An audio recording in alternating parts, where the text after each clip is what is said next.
কিন্তু সি বিজেপিত গ'ল মুঠতে ৰেওৰেৱা এই জমদুৱাৰ সমষ্টিত নিজিকে আৰু চৰকাৰ আমি BPF ফাইনাল 2025 BPF দলে চৰকাৰ গঠন কৰিম জমদুৱাৰ ব্লক কমিটি BPF দল হিচাপে ট্ৰাইনিয়েল কনফাৰেন্স হৈছে ব্লক কমিটি প্ৰেসিডেন্ট সেক্ৰেটাৰীটো চেঞ্জ হ'ল আৰু ভালে হ'ল যেন হওক আগন্তুক 2025 চনত যেটো নিৰ্বাচন হ'ব ইয়াৰ কাৰণে আমাৰ দলে খুব ভাল প্ৰস্তুতি চলি আছে জমদুৱাৰ হিচাপে আৰু জমদুৱাৰ হিচাপে আমি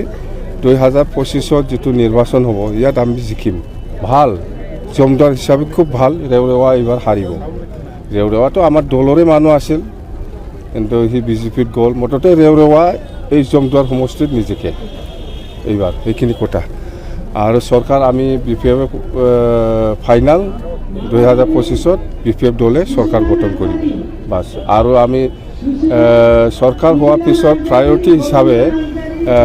সকলো জাতি জনগোষ্ঠীকে মাটিৰ পাট্টা